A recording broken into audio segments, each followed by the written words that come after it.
Buenas, ¿cómo están? Buenas noches. Acá estamos, un domingo de calor, por aquí, por Brasilia, conectados con Argentina, conectades, esperando que Débora Balados se junte a esta tercer charla haikuista.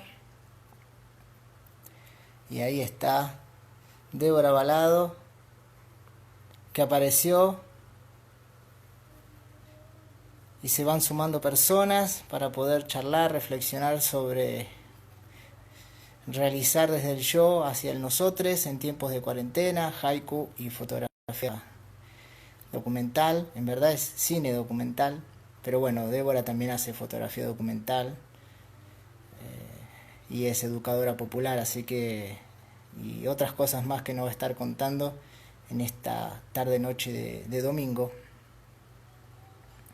Así que ahora Debo se suma, ahí está saludando. Vamos a ver por aquí.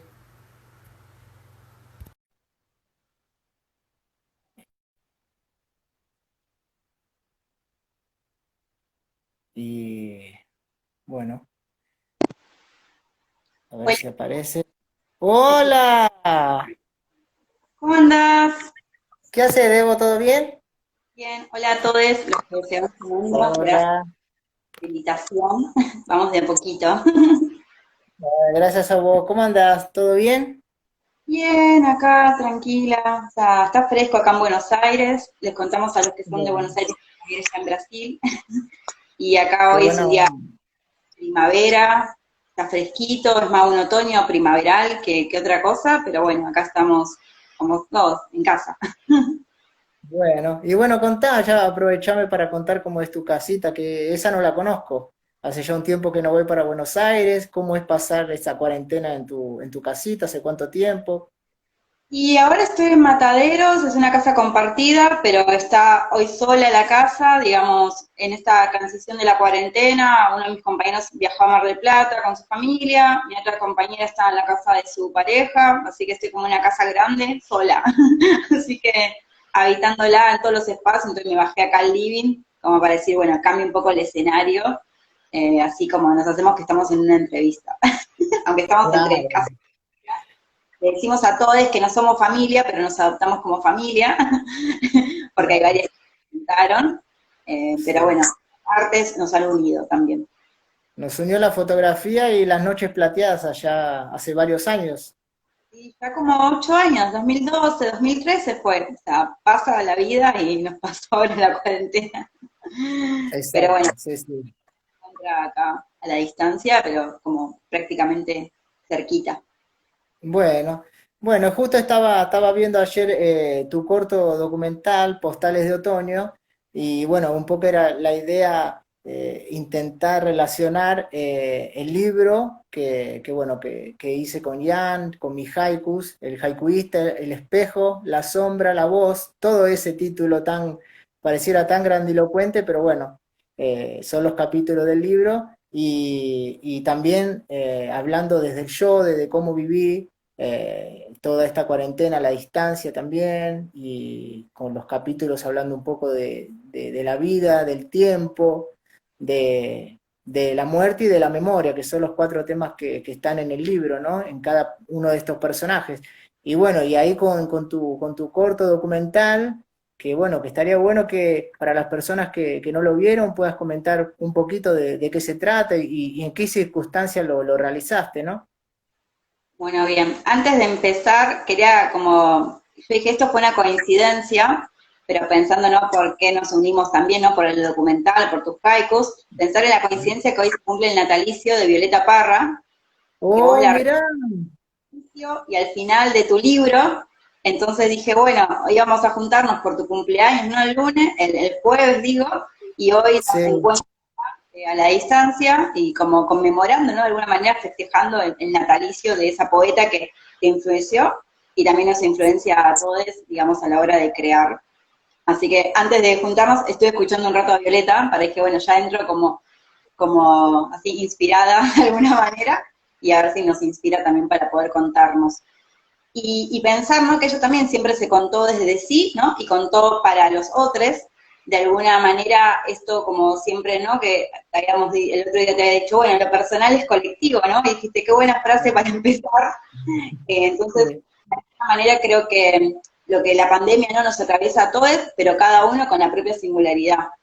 El corto, digamos, se dio de alguna manera que, bueno, yo estuve internada hace como 4 meses, creo, sí, hace 2 meses que empezó la pandemia, y ya 2 meses que sí, estoy recuperada, y una amiga me había dicho, bueno, llegate aunque sea una camarita, yo mi cámara profesional no la llevé conmigo porque no la pude tener al alcance, pero a partir de eso, digamos que tenía una camarita pocket, y dije, bueno, los primeros días que estuve internada no pude hacer nada porque el cuerpo me lo impedía, pero no sé, el cuarto día empecé a poner la cámara y a filmar lo que sucedía a partir de ahí, y después justo se daba una convocatoria para un mini festival, estos de cuarentena, que surgieron muchos, y dije, bueno, lo envío para ver que en ese enviar tuve que reponer la voz, ¿no? Como contando un poco la experiencia, y ahí mi voz la escucho y digo, estaba como desangrada prácticamente, ¿no? Porque, o sea, si bien fue en caso leve de tener COVID, digamos, mi cuerpo como recayó bastante. Y creo que de alguna manera fue una manera de decir, bueno, cierra con una etapa y, o sea, no pude escribir casi nada en la cuarentena, o sea, yo escribía mucho por las redes, ¿no? De alguna manera hacer catarsis, después a partir de ahí hice una crónica para más o menos reponer algo de todo lo que sucedía, que de alguna manera sabemos que esas cosas no se cuentan, ¿no? Casi siempre las microhistorias quedan como despersonalizadas, o sea, sabemos de cifras, sabemos de todo, pero no sabemos qué sujetos están atravesados por las experiencias que nos van tejiendo. Y entonces decir, bueno, nada, acá esta creación como a modo de catarsis, y la dejé así, la cerré y dije, en un momento pensé que, bueno, algún día voy a hacer algo, pero dije, no, es este instante, esta manera de expresarme.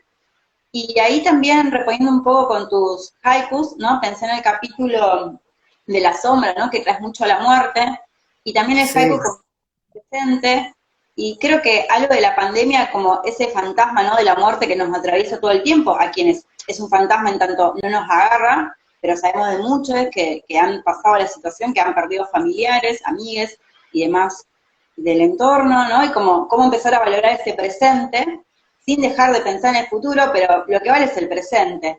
Entonces, el arte también nos ancla a ese presente y la muerte está ahí, pero sabemos que está ahí en cuanto y en tanto también podemos transmutarla a través de las palabras o de las imágenes.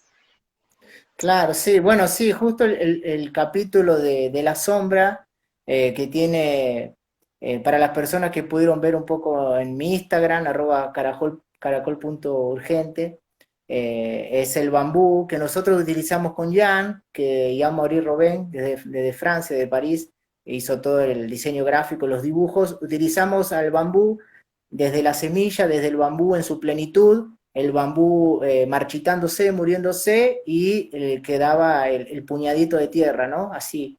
Y entonces, bueno, el bambú que vos decís, el bambú marchitándose en sus últimos momentos de vida, tiene como título La Sombra, y bueno, sí, es uno de los capítulos, yo diría que en mi caso fue el capítulo más fuerte, en el sentido de que lo vivencié muy...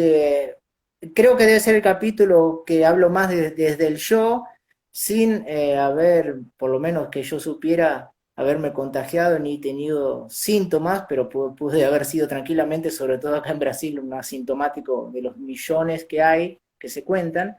Y bueno, a mí lo que me causó ese capítulo, escribir ese capítulo, lo que me sigue causando es en la relación tabú que tenemos con la muerte, que no tiene nada que ver con la negación de la muerte, ni con el dolor hacia la muerte, ni con la muerte injusta o los casos de gatillo fácil, digamos, no tiene que ver con no querer, con una negación de la muerte como pensar bueno, es parte de la vida, ¿no? No, sino como la muerte sí, está ahí, y me parece que el tabú sigue siendo en el sentido de que a veces no nos cuesta hablar directamente. Lo que pienso yo de la muerte poniéndolo en un personaje, lo que intenté hacer con estos personajes como La Sombra, es que la muerte de por sí yo no lo veo como algo negativo. La circunstancia hace que la muerte sea algo negativo, ¿no?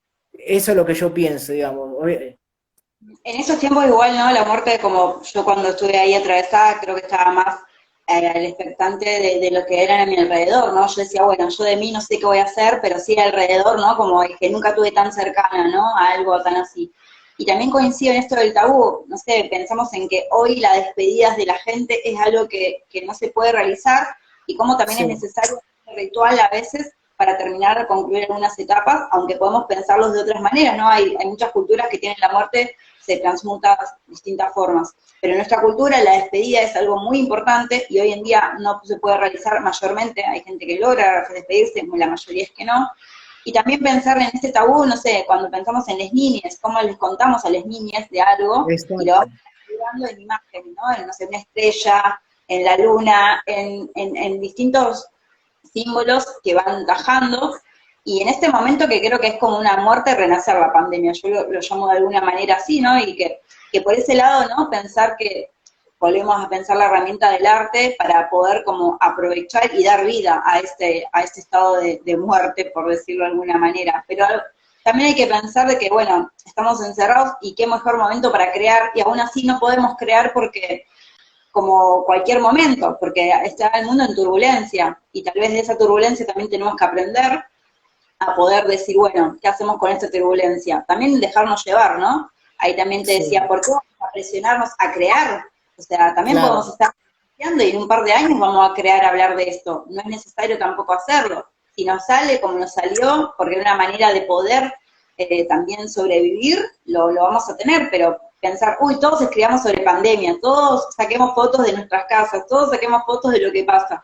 Y capaz que no nos atraviesa. Y entonces, ¿por qué también como direccionar esa creación impulsivamente cuando realmente creo que es algo que hay que dejar abrir a la creación? Obviamente, siempre decimos, nos va a encontrar trabajando, pero es un trabajar a conciencia y no impulsivo porque hay una marea que te dice, tenés que escribir sobre pandemia, tenés que filmar sobre pandemia. Entonces, como ahí también uno va transmutando, sí, y valga la redundancia. Claro, sí, sí. Bueno, lo que primero que yo sentí como artista, digamos, en el sentido de quien trabaja con arte, no artista como el nombre así vanidoso del artista, ¿no? Como el título del artista, sino como alguien que trabaja con arte, de ese lado lo digo, como un laburante del arte. Lo primero que sentí era como una imposición del ámbito artístico literario, fotográfico, el que vos quieras, los que nosotros estamos más cerca del cine, que teníamos que producir. Parecía como que había la dictadura de la producción. Si vos no producías, no podías parar. ¿Cómo no vas a decir algo en estos momentos? ¿Cómo no vas a salir a producir fotógrafos y fotógrafas saliendo a las calles porque tenían que contar una historia, tenían que y a mí me parece que eso, digamos, un poco continuando con lo que vos decías, es como que te va a sacar, en mi caso, yo pienso, ¿no? Nos va a sacar lo más inmaduro de nuestra creación artística, porque forzar algo que a nosotros en general, digamos, si tenemos suerte, podemos ganar dinero con eso, y mejor. Pero en general nos cuesta muchísimo sobrevivir y tener que hacerlo de una manera, porque hay una marea que dice que hay que producir, y que ahora en este momento es donde se ve el arte. Y aparte te agrego otra cosa, me pareció también que no solo que había que producir, sino que había que producir un tipo de estética, por ejemplo, en concursos de poesía que yo veía, a ver si podía anotarme alguno, que este era bueno, en algún libro que sea colectivo, era todo el tema era pandemia, coronavirus, cuarentena, encierro.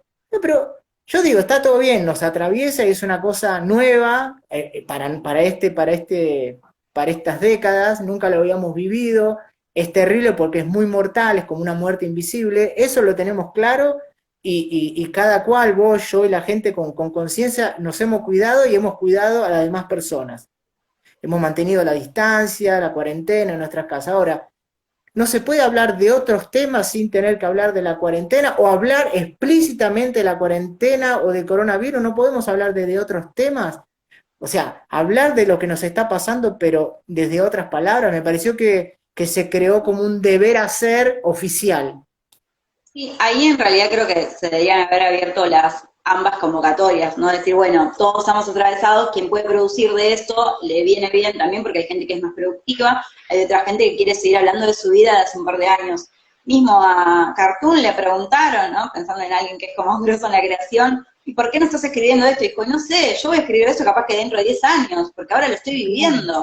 Como habilitarnos Exacto. también lo que está pasando, que es muy turbulento lo que está pasando, y no terminamos de poder dimensionarlo.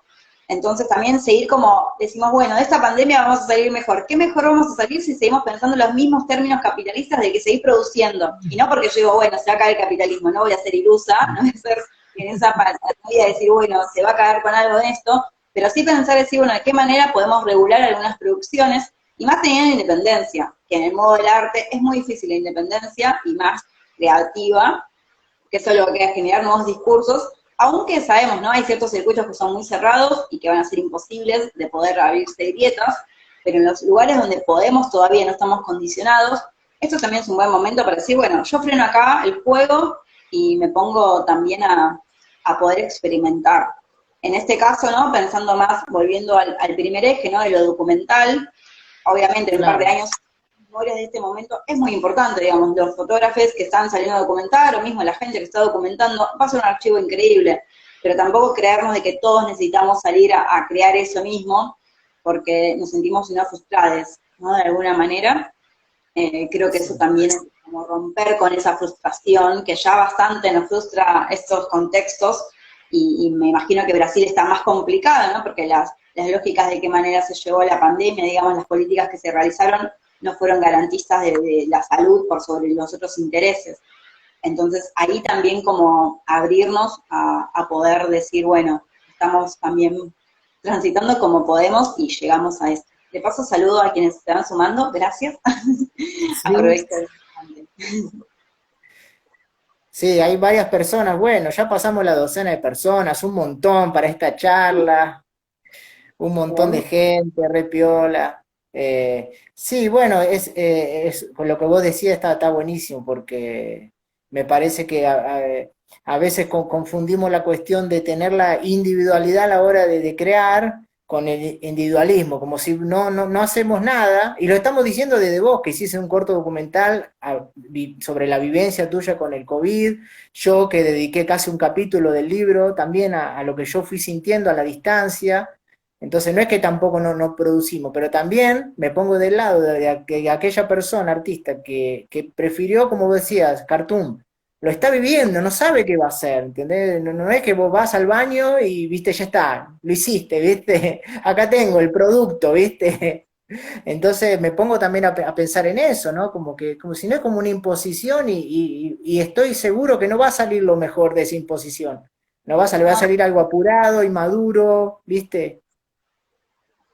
y justo también estaba pensando en estas maneras, ¿no? De imposición, no imposición, y también de como de crear esto, ¿no? Es lo individual, pero yo estoy segura de que si no hubiera tenido todas las redes que se generaron, ¿no? En la virtualidad, no hubiera podido sostenerlo también, ¿no? Como, o sea, yo no creo que haya producción individual, porque yo tuve una amiga que me alentó a producir, después tuve otro Claro. amigo que, bueno, que lo llevó a editar. Los tiempos no se dieron y lo tuve que terminar editando sola por las distintas convocatorias, y mismo después el corto ganó el mejor premio del público, no lo podía creer, después terminó en otro festival, como que se dieron cositas que son como, bueno, pequeños mimos a esa creación que salió tan cuestión. Pero lo que termina sucediendo es que creemos que el productor es individual y no hay producción individual. Si bien vos lo Claro, está hiciste, bien. dupla, después también tuviste sus colaboradores y seguramente que también intercambiaste quienes te los leyeron antes de ser como realmente publicado, es una cuestión de creer que si somos individuales en la creación, o sea, no vamos a llegar a ningún buen puerto porque creo que cada vez no hay producción individual. Inclusive estaba recordando, o sea, en esto de la pandemia, justo cuando salió de los cortos, también justo salió un concurso en el cual mandé una foto y gané el primer premio, ¿no? En el documental, y pensaba, dije, esa foto está bien, la gano yo el premio, pero para que se concertara esa foto, bueno, primero una compañera que me alcanzó a cubrir la nota, después un compañero que me pasó el teléfono de tal persona, después que fuimos al barrio, después el editor, después que se pudo como congeniar. No hay producción individual, y creo que también hacia esas redes tenemos que seguir apostando, ¿no? Como más allá de que uno se lleve los nombres y los créditos, o algunos premios o no, laureles, en la mayor de los casos, seguir creando en lo colectivo, creo que es la mejor manera, Y no quedamos solamente en la producción, ¿no? Digamos, nosotros tenemos posibilidad también de generar instancias en las cuales otros produzcan, y eso creo que es nuestro mayor desafío, porque ayudar a quienes, no de modo asistencial, sino, digamos, no tenemos herramientas, podemos dialogar con otros que no las tienen, a conciencia de que tienen otras herramientas, pero entendemos que hay lenguajes que necesitan también habilitarse de inspiraciones, ¿no? De motivaciones, y creo que también es un momento para repensar esto, más allá que, bueno, sabemos que la virtualidad limita mucho, pero bueno, podemos seguir apostando a eso colectivo como utopía y como presente, en un presente póstumo de la pandemia. Sí, no, está bueno lo que vos decís, está bueno porque pienso también ahora, cuando vos hablás sobre que no hay en realidad, más allá de que vos firmaste tu documental con tu nombre y yo mi libro también, digamos, y que claramente hay personas que nos ayudan, está bueno dar el debate sobre si existe realmente, si podría existir, tal vez hasta un debate filosófico una obra totalmente única. ¿Cuál sería pensando una obra totalmente única? Porque mismo yo pienso, mirá, volando, me voy en el tiempo, a las pinturas rupestres, un ser humano de aquellos primeros seres humanos, dibujando en una caverna, también precisó de una piedra para poder dibujar o de algún objeto, pero también precisó de la caverna para poder hacer un dibujo. Entonces yo precisé de mi computadora, o sea, como, no hay una cosa, está bueno pensar eso, que no hay una cosa individual, sino que hay todo un entorno que tiene que ser o favorable o desfavorable, pero que tiene que ser materia para que podamos, todo lo inmaterial que tenemos, nuestros conocimientos, todo nuestro intelecto, nuestra capacidad, tiene que haber algo material para que lo podamos concretar. Y ahí me gustaría engancharlo con la cuestión de, bueno, ¿cómo ves, estás viendo ahora toda la cuestión de la educación a distancia? Vos que también sos profe, digamos, ¿no? Yo soy profe, pero bueno, hace un tiempo ya desocupado acá en Brasil, profesor de español, pero bueno, vos fuiste siempre muy activa con la educación popular y bueno, y aparte muy cercana a todos los barrios, lo que le llaman los barrios más vulnerables, digamos, de alguna manera, ¿no? Hay todo un Sí, debate cómo llamar esos barrios también, ¿no? sí, también. O sea, qué es popular, qué no es popular, el gran debate de la cultura.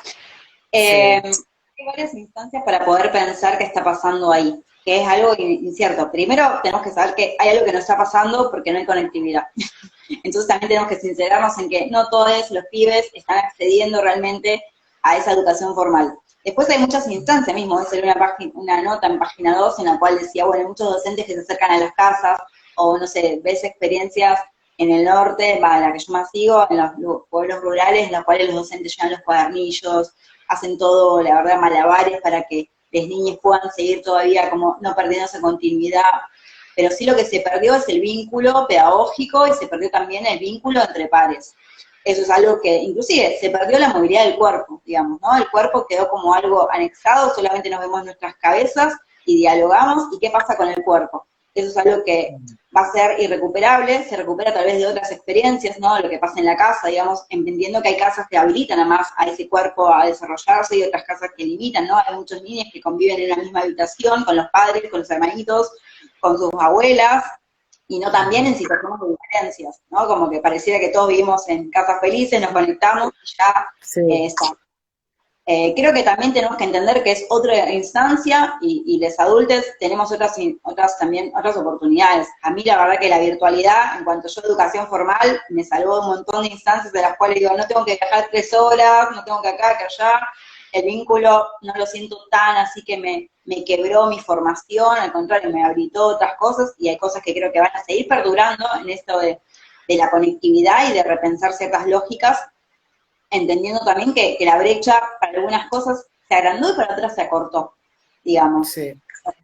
Entonces es como de esa manera, creo que, o sea, no sé, en los barrios lo que te das cuenta es que, no sé, hay cabinas ahora que se están armando para que los pibes puedan acceder a la computadora aunque sea una vez a la semana, pero no hay nada, no hay un tejido que estaba ya roto de antemano, entonces es como creer que esto viene a romper algo y no, lo que viene es a agravar y a mostrar la brecha que ya había y también a disputar, ¿no? La convergencia digital, que también es un tema en el cual no prestamos mucha atención, que es lo que más relaciona, ¿no? A la sociopolítica de la comunicación, que dice, bueno, ¿quiénes son los dueños de las empresas?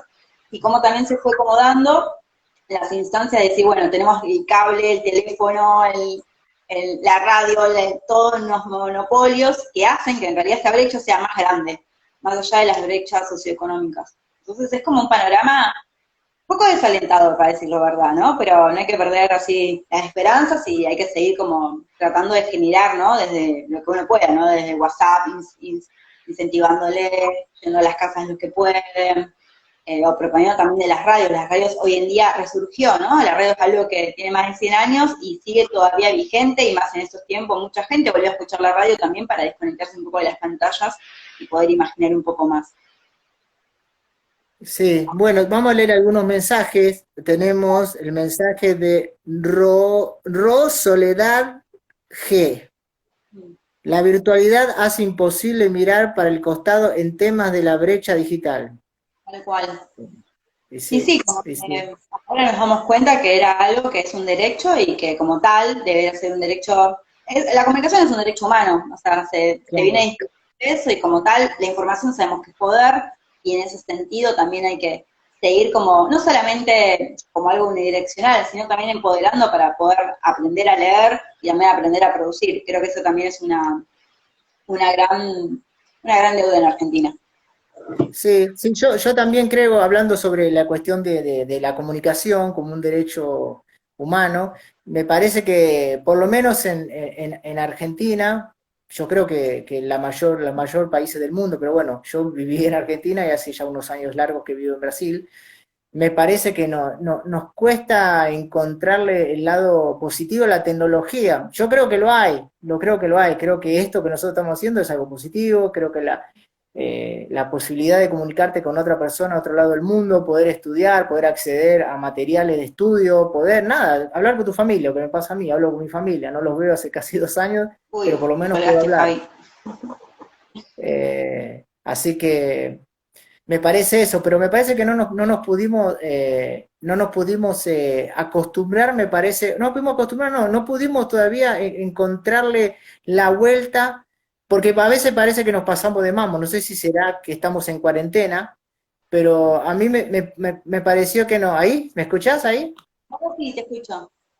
Ah, bueno, no sé si me pareció a mí, me cuesta un poco reflexionar sobre si fue el tener que estar aislados en las casas, cuidándonos y cuidando a las otras personas en la cuarentena, que nos trajo mucho la cuestión de la virtualidad y nos fuimos olvidando un poco de que esto está bien para ahora, pero digamos, ¿cómo vamos a después volver al vínculo del cuerpo, al vínculo físico, digamos, ¿no? Y lo de los barrios me parece que vino a demostrar eso. A veces la gente que tenemos los recursos de clase media y que podemos estar acá como estoy yo y vos en una casa tranqui, hablando sobre que pudimos tener tiempo de alguna manera para producir, ¿entendés? A veces tenemos esa idea en la cabeza de que esa realidad es una realidad vivida por todas las personas, ¿entendés? Y que es bueno, es todo medio complicado, ¿no? Entonces, ¿cómo volver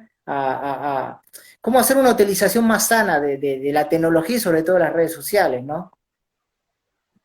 Sí, ahí creo que también hay que pensar que hay una falsa democratización, ¿no? Porque creemos que todos opinamos, todos decimos, y eso es lo que te decía anteriormente, ¿no? Hay unos monopolios de los medios que siguen configurando las prácticas. Digamos, por ejemplo, pensando en el sector audiovisual hoy en día. Está en plena crisis, ¿no? Sí. Tenemos también el tema de las mujeres que están en crisis ahí diciendo cuántos los cupos femeninos hay en la industria del cine, y vemos que realmente las grandes productoras inclusive también están cerrando, ¿no? Acá supuestamente Polka dijo, acá cerramos. Y entonces empezamos a ver que se están disputando espacios en realidad para producir. Entonces ahí decimos, bueno, hay algo que se regenera, ¿no? El capitalismo es esto, es regenerar algunos productos, entonces también tenemos que pensar en varias instancias. O sea, lo virtual puede seguir siendo una gran posibilidad, no sé, yo ahora estoy haciendo una diplomatura y las chicas de Chaco pueden acceder a algo que antes no accedían. En Buenos Aires tenemos todos los cursos y sobre oferta de un montón de producciones. En cambio ahora se está dando como un no lugar, ¿no? Todos podemos ver todo, o sea, una película, la otra vez se estrenó una película de Campuzano, y, y entonces se tuvo más visitas que una película que se daba en sala de Beaumont o en otras salas de Inca. Entonces dijimos, bueno, ¿hasta dónde potencia también eso, digamos? El público, la verdad que se amplió y es mundial el público. Y o sea, es increíble pensar en eso, ¿no? También decir, bueno, tenemos muchas instancias en las cuales hay una ganancia en ese sentido, digamos, cualquier parte del mundo puede estar ahora, mismo nosotros podemos estar unidos, pero eso no es lo único que tenemos que seguir fortaleciendo. O sea, tenemos que fortalecer también el territorio desde otros lugares y de otras políticas. Y como también la Internet,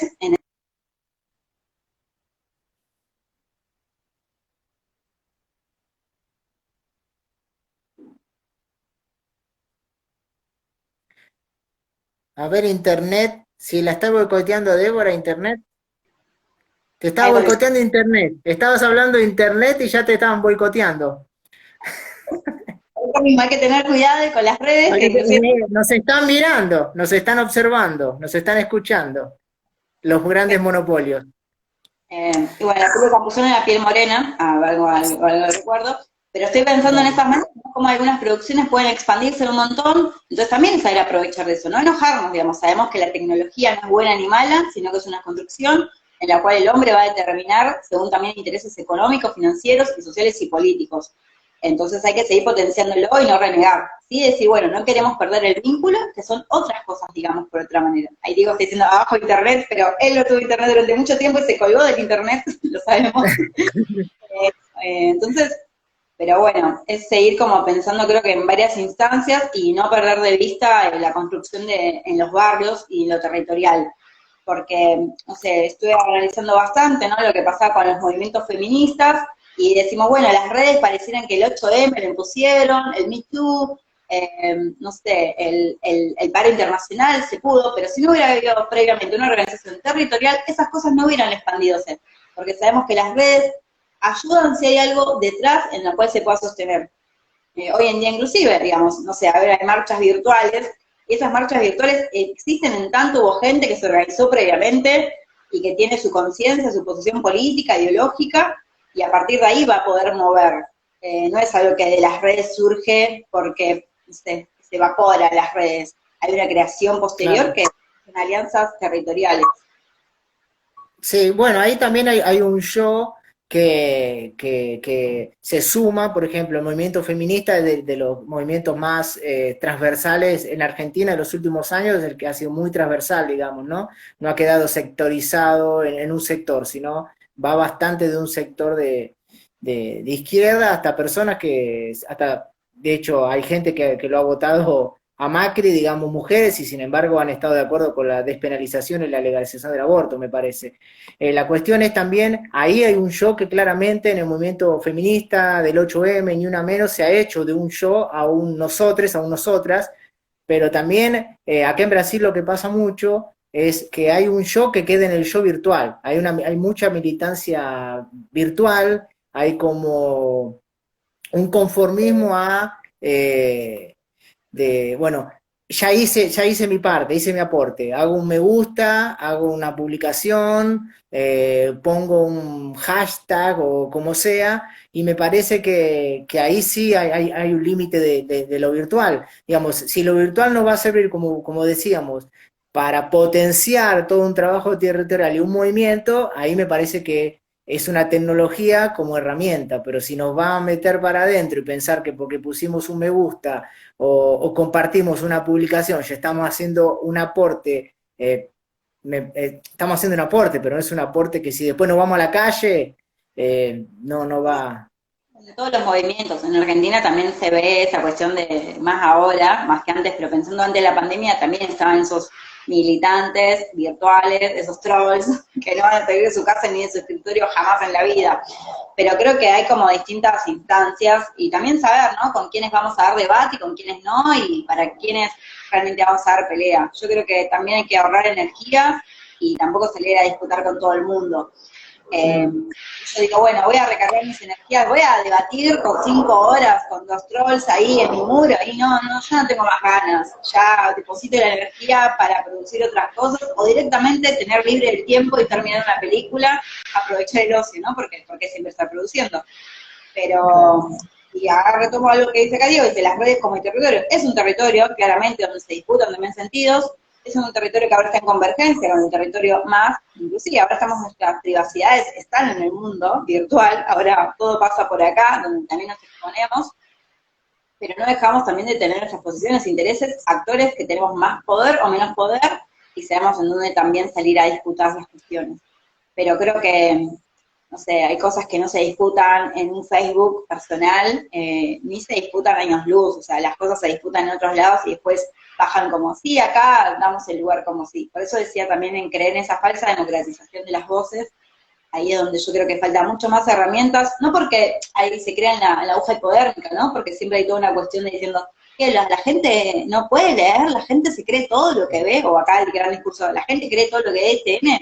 No es que la gente crea todo lo que tiene porque no tiene su propio pensamiento, su propia lectura, porque hay una construcción muy fuerte que esa gente no tiene las herramientas para poder leerlo, porque no se enseñaron, digamos. Acá la alfabetización de imágenes, la alfabetización de discursos críticos, es algo que se da como todos somos comunicadores, y no somos todos comunicadores, no porque no todos podamos expresar, yo soy la primera en decir todos podemos decir, pero el decir es una cosa, y el poder leer discursos y articular conciencia crítica es totalmente otra, y hacia eso también es nuestra tarea como artistas, ¿no? De seguir produciendo para seguir también teniendo otras miradas y decir, bueno, podemos, a partir de una materia prima, como es la realidad, nutrir otras realidades.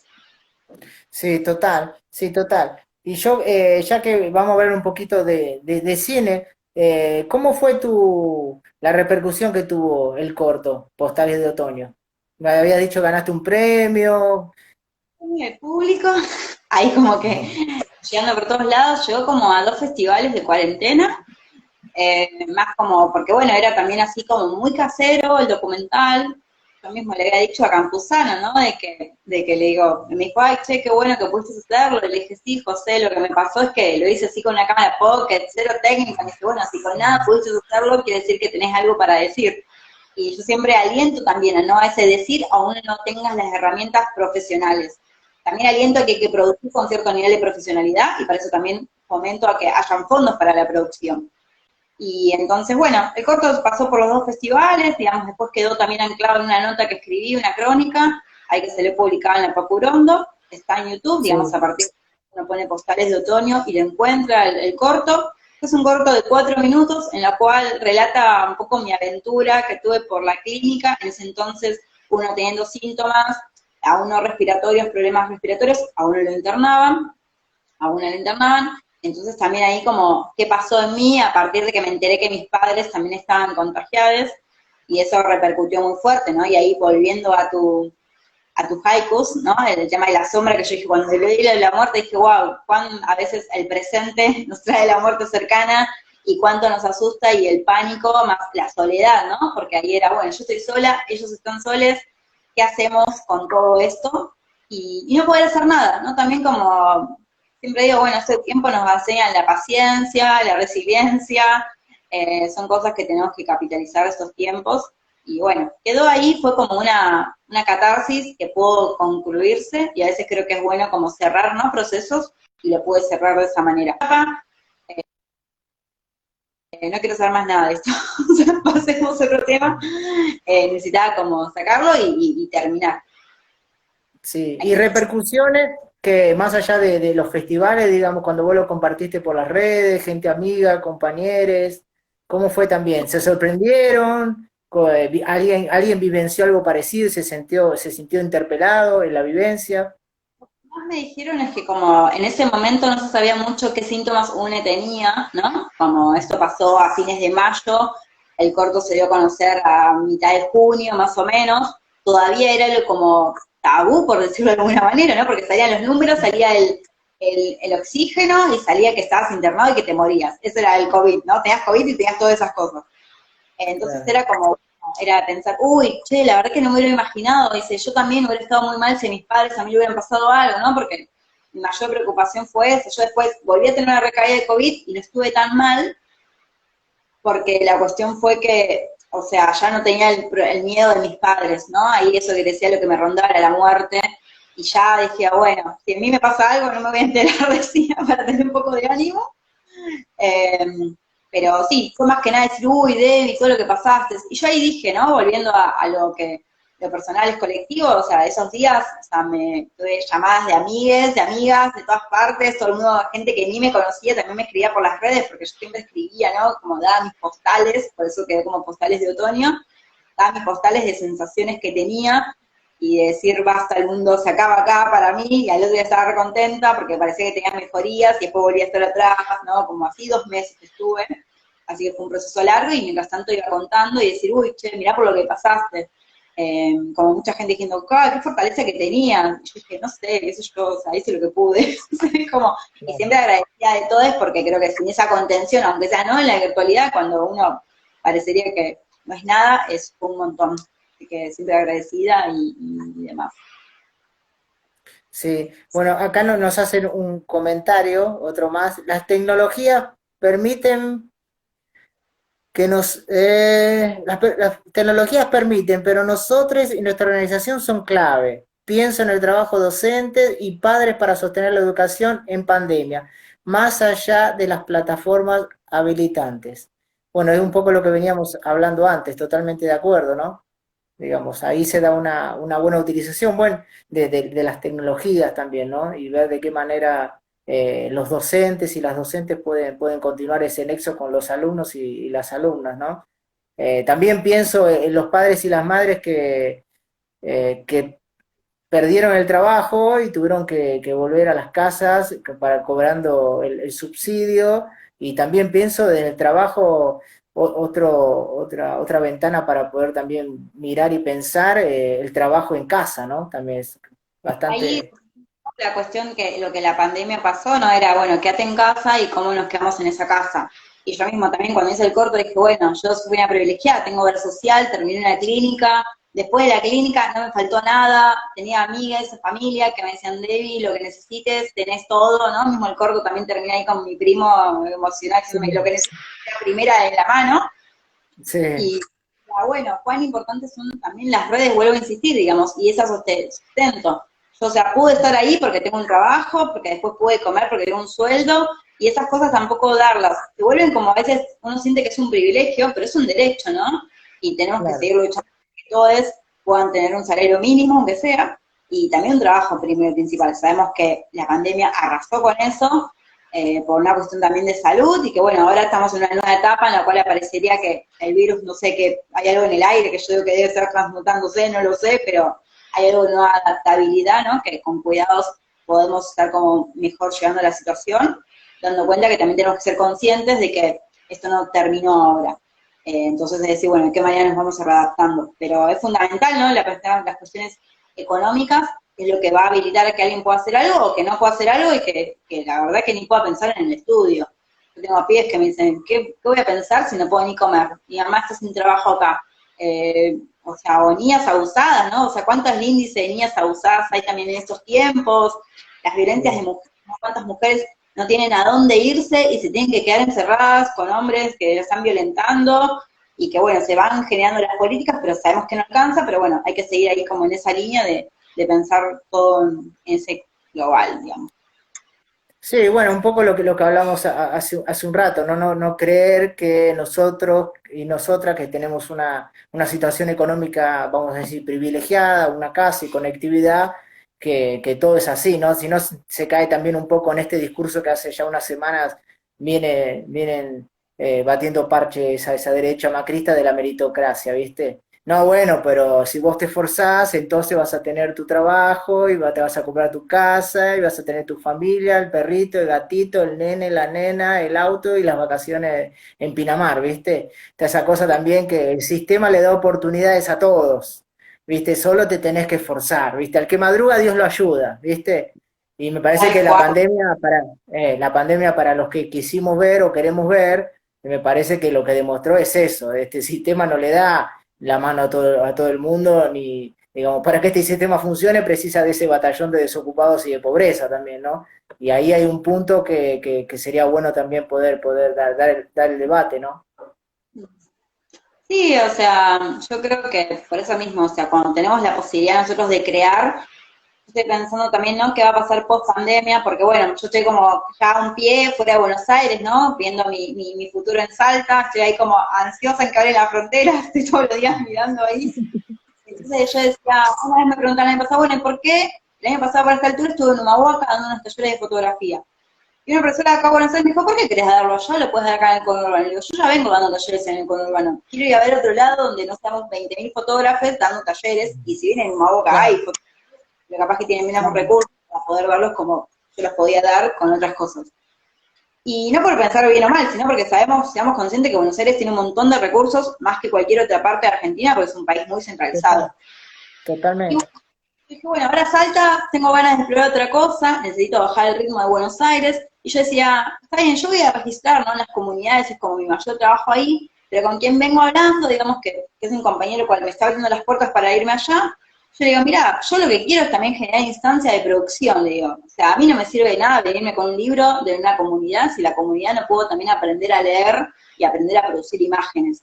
Entonces también decir, bueno, o sea, veamos que también el sistema de producción tiene que ser repartido. O sea, esto en realidad debería ser una política pública. Está bien, yo a primera instancia, yo sola no voy a cambiar nada, pero sí voy a poder decir, bueno, genera un grano para que esa comunidad exija también una cierta distribución de herramientas. Entonces decir, bueno, mi aporte es este, digamos, yo puedo redistribuir ahí, no es que los que producen cine son aquellos, sabemos que son los que tienen mayores medios de producción, son los que mayores tienen cosas. Pero ¿cómo seguimos siempre? Venimos con la meritocracia. Bueno, él estudió, él se fomentó. Bueno, pero se estudió porque tuvo posibilidades de estudiar. Sí, Entonces, ahí es lo que pasa con todo. Y lo traigo al arte, ¿no? El ejemplo de mi viaje ahora a Salta, porque creo que tiene mucha cuestión en todos los espacios, termina así. O sea, uno puede estudiar porque tuvo también herramientas. Tuvo alguien que le habilitó eso, tuvo que comer primero para poder estudiar. Y a partir de ahí, bueno, obviamente hay un esfuerzo que todos hacemos, porque no hay nada que nos regale, nos caiga del cielo, pero el esfuerzo es en cuanto en dato tengas una base para poder construir, si no, no hay esfuerzo posible, o sea, y eso lo vemos todo el tiempo. O sea, vemos un montón de niños, de jóvenes con un montón de capacidades, un montón de sueños, aunque ahí ya vemos que hay niños y jóvenes que ni tienen sueños, y eso la verdad que te pone muy mal, pero de aquellos que tienen y realmente no tienen posibilidades, decís, ¿qué estamos haciendo acá? Repensemos un poco el sistema, por favor. sí, sí. Bueno, hay un comentario hablando un poco de lo que veníamos hablando antes. Dice, a ver quién es el compa que está hablando acá, a ver si puedo bajar con el dedito. Bueno, no puedo bajar con el dedito del celular, pero decía, no olvidemos algo así, perdón que se me fue el comentario. Decía, no olvidemos de los pobres que votaron a Macri. No es así el comentario, pero iba para ese lado. Bueno, allá yo le puedo decir al compa que gracias por el comentario. Bueno, acá en Brasil, Bolsonaro ganó mayormente con el voto de la favela, digamos. Una favela que durante el PT, con todas sus limitaciones que tuvo, lo favoreció económicamente, solo que bueno, podríamos hacer otra discusión más adelante, pero bueno, la inclusión por el consumo terminó mostrando su faceta de no fidelidad hacia un proyecto progresista, en el caso de Brasil, así que bueno, es verdad que esa cuestión que tal vez en los 60 en Argentina o en América Latina estaba mucho más clara la cuestión de lo que llamamos en aquel entonces la conciencia de clase, todo lo que trajo la Revolución Cubana y la organización de los de abajo y los sindicatos y los movimientos. Bueno, creo que las dictaduras militares y después el neoliberalismo barrieron mucho con eso, ¿no? No podemos decir que una persona por ser pobre va a tener una conciencia de clase, entonces va a tener bien claro quién lo explota, que las grandes empresas, digamos, eso tal vez sea una de las grandes derrotas que hemos tenido, ¿no? Va a iluminar algo, digamos, eso también quitarlo, o sea, o sea, hay como un montón de circunstancias que hacen que uno termine votando a tal u otro, un montón de contextos, y no hay que tampoco decir, bueno, todos tenemos conciencia de clase, porque no existe esa conciencia de clase, o sea, es como, ya la clase por sí no existe, si vamos en términos Está académicos, bien. pero creo que hay como seguir pensando en estas formas de reorganizarse todo el tiempo y que sabemos que hay oleajes de la mayor concentración neoliberal que también arrasa porque uno también cree que va a tener que decir, bueno, me harté de esto, creo que acá tengo una manera de crear y sabemos que todos estamos atravesados por el consumo.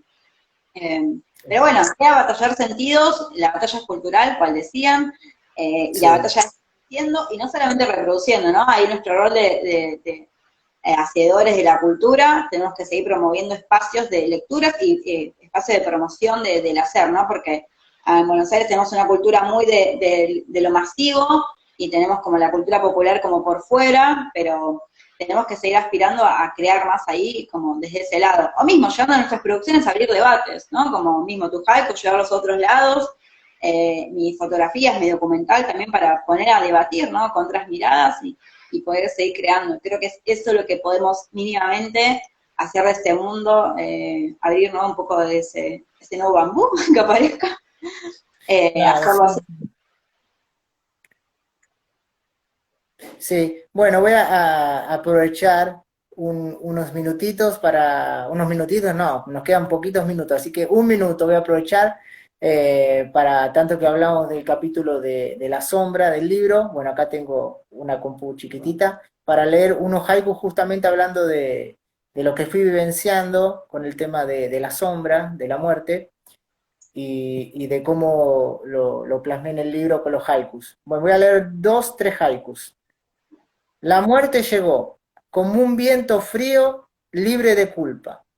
Libre de culpa, como un viento frío, la muerte llegó. Y pensando en Violeta Parra, que bueno, que decidió ponerle fin a su vida de creadora, pensando en ella y en las personas que deciden ponerle un fin a su vida física, y pensando en esta relación que podemos tener con la muerte, una lágrima, el último instante, una sonrisa. Una sonrisa, el último instante, una lágrima. Y el capítulo termina con un haiku dedicado a Alfonsina Storni, que fue una de las grandes poetas que a mí me encantan y que también el destino de ella allá en Mar del Plata. Y el haiku dice: tu sombra duerme, Alfonsina Storni, tu luz escribe. Alfonsina Storni, tu sombra duerme. Así que por ahí va. Bien, re lindo. Me quedo con la Bueno, luz como la gran, nuestra gran materia prima para crear, ¿no? Entre tantas los en fotógrafos fin, que somos. eso, pero, y bueno, y sí, y la sombra viene de la luz, digamos, no hay sombra si no existe la luz, aquí lo podríamos ver de ese lado también, ¿no? Y tal cual. O No sea, hay muerte sabemos si que no hay vida, no hay muerte si no hay vida también, digamos, es parte del ciclo, sí, sí. es parte del ciclo. Bueno, y bueno, como decíamos un poco un tabú, claro, que hablar, siempre fue hablar de la muerte, cómo reivindicar la muerte cuando es deseado, cómo reivindicar la muerte cuando es parte de un ciclo. Pero bueno, en estos tiempos a mí me pareció bueno, hasta un poco provocador también, poder hablar de esta manera de la muerte, ¿no? Que como es una reivindicación, pero no una reivindicación a la muerte que no me importe, como decía al principio de la charla, las muertes terribles que han pasado por coronavirus, y las muertes de las guerras, y las mujeres asesinadas por femicidios, los casos de Batillo Fácil, que no pasa por ahí, sino pasa por decir, bueno, ¿de qué manera, hasta qué punto podríamos llegar en algún momento como sociedad a tener un grado de madurez y hasta un grado de una sociedad muchísimo más saludable, más sana, más feliz, digamos, como una utopía, mucho más, una sociedad mucho más amorosa y cariñosa, y creo que tal vez, si llega a esa sociedad, puede ser utópica, tal vez ahí podríamos visibilizar a la muerte no como una enemiga, sino como parte de la vida, como hacen algunos pueblos originarios, digamos, o en México, digamos, ¿no? Hay un pueblo de México, solo queda un poquito minutos, pero esta última referencia si vos después haces el cierre, pero hay un pueblo de México muy interesante, no, un pueblo en Brasil, en el Amazonia, acá en Brasil, hay un fotógrafo, que ahora no me acuerdo el nombre, muy mal de mi parte, pero que él fotografió en una comunidad que acá se llama las comunidades ribereñas, son comunidades, pueblitos de 20 familias, 30 familias, y había una vez en el año donde todas las familias llevaban al pequeño cementerio que había en ese pueblito un montón de velas de todos los colores y todas las familias, después de poner las velas arriba en el cementerio de las tumbas, les cantaban, les hablaban y les comentaban lo que habían hecho durante todo el año, cómo les había ido en el año y les preguntaban, ¿cómo te fue a vos? O sea, es otra manera de relacionarse con la muerte, relacionarse con la persona que ha muerto, pero por eso te decía, a mí me parece que lo que hace que la muerte sea un tabú para nosotros, una cosa tan dolorosa, no es la muerte en sí, sino la circunstancia. Tal cual. Nos quedamos en silencio, ¿no? Con el silencio que antecede el huracán. Bueno, Debe, contá un poquito, si vos querés, nos quedan 4 minutitos, como el proyecto que estás ahora difundiendo, así ya, yo ya lo quiero ver, se va a poder ver y bueno, un poquitito, los últimos minutos son tuyos. Bueno, aprovecho por acá porque, bueno, seguimos creando. El año pasado creamos en un contexto, otro contexto, para seguir fomentando lo que es la ley de educación sexual integral, todo lo que tenga que ver con los roles y estereotipos de género, digamos, las niñeces es un lugar donde se focaliza mucho las divisiones, digamos, en tanto mujer, hombre, a partir de ahí vamos construyendo estereotipos, maneras de ser, maneras de querer, maneras de portarse, maneras de vestirse. Entonces, a partir de ahí, creé un pequeño corto en colaboración de muchos amigues y colegas, a partir, ¿no?, del apoyo del clúster de audiovisual de la provincia de Buenos Aires. Filmamos en Kerly el año pasado y salió un corto que se llama Cumpleaños, que les invito a todos a seguir por las redes del clúster en proyección o Cumple Corto en Facebook e Instagram. Pueden seguir todas las novedades, que el 15, este próximo, en hora argentina, 21 horas, a través de la página de Fisiprox, o también el clúster de la provincia audiovisual de Buenos Aires, va a estar el estreno vía streaming, y es una herramienta más que nada que está a disposición de organizaciones, comunidades educativas, instituciones, para que puedan trabajar, digamos, una herramienta más audiovisual en esta época en la cual también siempre se dice que no hay una bajada, digamos, de creaciones. Esto es un aporte más a esa caja de herramientas para poder abordar el tema de las niñeces, que me parece que es un lugar clave también para poder repensar otras sociedades posibles. Así que les invito a todos a seguir las redes, Cumple Corto, y bueno, ahí se van a enterar todas las novedades. Así que bueno, mientras tanto, bueno, seguimos creando, yo estoy pensando más que nada, bueno, en seguir mis producciones ahí en lo que tenga que ver también con las comunidades paraguayas, vengo trabajando mi tesina de grado, ¿no?, que tenga que ver con el relevamiento de historias de vida de las mujeres paraguayas, ¿no?, en tanto mi madre es paraguaya, a partir de ahí todo un mundo que se abre, y seguir pensando, ¿no?, también en mi descendencia guaraní, ¿no?, mi bisabuela paterna, digamos, paterna de parte de madre, es guaraní, ¿no? Y entonces a partir de ahí también mis ganas de poder ir a las comunidades y empezar a explorar un poco más el origen, y ahí donde volvemos, ¿no?, hacia la muerte, digamos, hay un renacer en esas muertes, en el origen creo que está todo el futuro y el presente posible, y nos queda a nosotros reivindicar esas raíces para que no hayan más muertes de esos silencios que queremos ocultar, las raíces en las cuales podemos renacer. Así que eso básicamente, esas cuestiones seguimos andando, y que la pandemia, bueno, nos reencuentre de otra forma, y sabiendo que esto va a durar un poco más de tiempo, pero bueno, siguiendo tejiendo redes, como siempre estamos. Buenísimo, bueno, Así es. aprovecho entonces para pasar el chivo, como se dice, para las personas que estén interesados en el libro de haikus, El haikuista, El espejo, la sombra, la voz, se vende anticipadamente a través de Ideame, idea.me, ahí lo pueden comprar anticipadamente, día 1, día 2, día 4, entre amigues.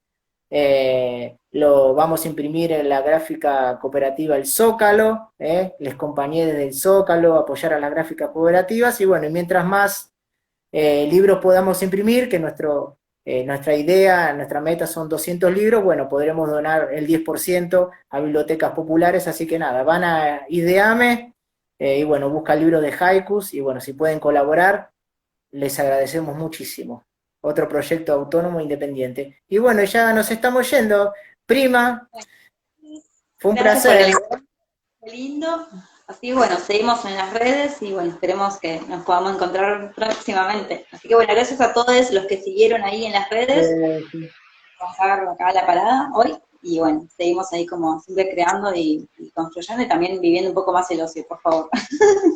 Bueno, gracias Debo, gracias por la charla muy linda. Bueno, el 15 veremos tu nuevo corto, tu nuevo laburo documental, muy linda temática. Y bueno, y nos veremos el año que viene, nos veremos allá por las montañas, en Salta, en La Quebrada, ojalá nos podamos ver por allá. Huaca, por favor, que quiera ir al verano en Huaca, estoy deseando eso. Así que, por favor. Y a mí ni me diga. Bueno, besote, prima. Gracias por Gracias, todo, besos. chao. Chao. Lindo domingo, chao, gracias. Bien.